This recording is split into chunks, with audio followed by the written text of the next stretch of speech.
ময়মনসিংহের টাউন হলের অলিতে গলিতে এখন এক নতুন দৃশ্য। দেয়ালগুলোতে আর নেই কোনো বিজ্ঞাপনের পোস্টার বা ব্যানার। পরিবর্তে দেখা যাচ্ছে রং তুলির আঁচড়ে ফুটে ওঠা বিভিন্ন চিত্র, লাল সবুজের পতাকা আর সমাজ সংস্কারের উক্তি। শত শত শিক্ষার্থী এখন ব্যস্ত এই দেয়ালগুলোকে রঙিন করে তুলতে। শিক্ষার্থীদের এমন সৃষ্টিশীল উদ্যোগে পুরো নগরী যেন নতুন রূপ পেয়েছে। যাও পাখি যারে ওরে, সুবোধ তুই ফিরে আয়, ভোর হয়ে গেছে, এইসব উক্তি আর নানা চিত্রশৈলীতে বর্ণিল হয়ে উঠেছে ময়মনসিংহের দেয়ালগুলো। সব ছাত্রছাত্রী নিজ উদ্যোগে ওদের ভালো লাগা থেকে, ভালোবাসা থেকে যে নতুন একটা স্বাধীনতা পেয়েছে, এটা কিভাবে তারা প্রকাশ করবে, সারা বিশ্বের কাছে তাদেরকে প্রকাশ করতে হবে, সারা বাংলাদেশের মানুষের কাছে পথে ঘাটে ছড়িয়ে দিতে চায়। এই উদ্যোগটা নিজ থেকেই তারা নিয়েছে এবং নিজের আনন্দে তারা এটা করছে। দেশবাসীকে তারা জানাতে চায় যে তারা স্বাধীন।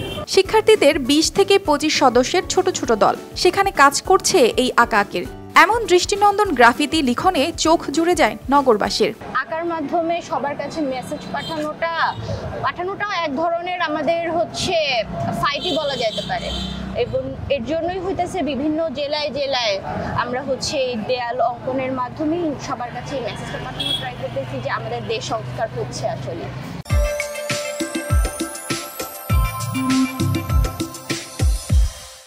নিজস্ব অর্থে চাঁদা তুলে তারা এই কাজ করছে, আর তাদের এমন উদ্যোগে নগরবাসীও মুগ্ধ।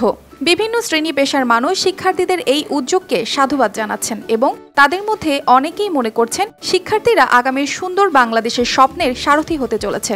নতুন করে সংস্কার করা হচ্ছে, যেমন আমাদের দেশটা এখন স্বাধীন হয়েছে, তো নতুনভাবে চিন্তা করার যে বিষয়টা, মানুষকে দেখানো যে দেশের ভবিষ্যৎটা কিরকম হতে পারে। যেগুলো আমরা আনন্দের সহিত করছি, এখানে যে রং তুলি বিভিন্ন জিনিস লাগতেছে, এগুলো আমরা কিছু কিনে নিচ্ছি, আবার কিছু অন্যরাও দিচ্ছে, এইভাবে এগুলো করতেছে আর কি। এই গ্রাফিতি শুধু শিল্প নয়, এটি একটি প্রতিবাদের ভাষা।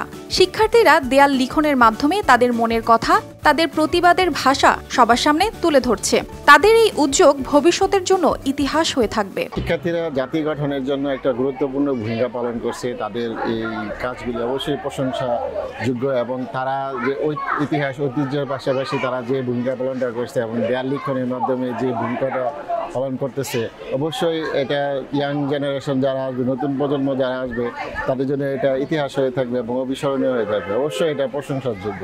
গ্রাফিতি শিল্প সম্পর্কে একজন শিক্ষক বলেন, গ্রাফিতি হচ্ছে অন্যায় ও বেআইনি বিষয়ের বিরুদ্ধে প্রতিবাদের অন্যতম শক্তিশালী মাধ্যম। পৃথিবীর সবচেয়ে বড় শিল্পকর্মের প্রতিবাদ হচ্ছে দেয়াল চিত্র।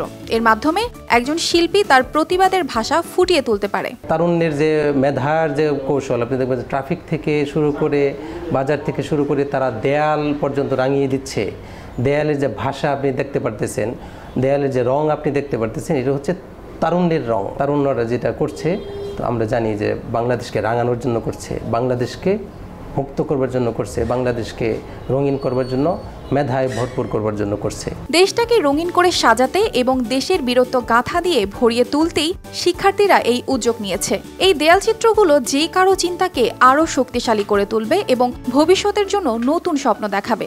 শিক্ষার্থীদের এই উদ্যোগ সত্যি প্রশংসনীয় এবং তাদের সৃষ্টিশীলতা পুরো দেশকে নতুনভাবে ভাবতে বাধ্য করবে।